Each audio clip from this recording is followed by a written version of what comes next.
see in New York, in Atlanta, and elsewhere, because our country and our elections are corrupt. This is who he is. That was him, the defendant, also the disgraced ex-president. That was him in 2022. They say this every day. He's running on the facts in the Mar-a-Lago case. He's running on January 6th and with the insurrectionists. He is not running on these facts. He's running from these facts. Yeah, and he should. I mean, I think David's right. I think this is negatively impacting him, especially with independent Americans.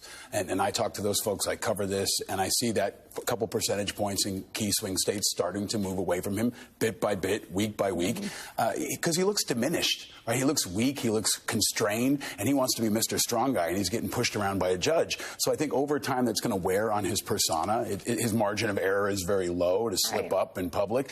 But it's also just a giant, embarrassing moment for America.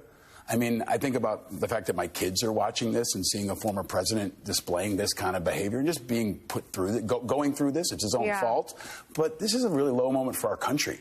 And I think we've got to remember that. Like, he's dragged our entire country and our entire society through this, and that's going to take us a long time to recover from. Independents pay a lot of attention to the news.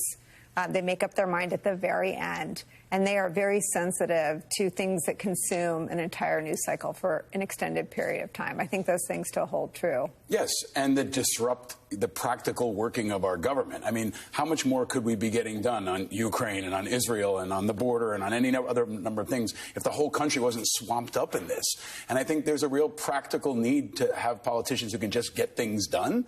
And he also doesn't look like a person who's going to be able to get things done. I mean, he's constantly defending. If you're explaining, you're losing. And I do think over time he's losing ground. And compare that with Biden, who's having a pretty good week, right? He's able to make this work on Ukraine. He's going to get support to Israel. He's got even the Kennedys are endorsing him over RFK Jr. So I think he's had a good week, and Trump's had a pretty bad one.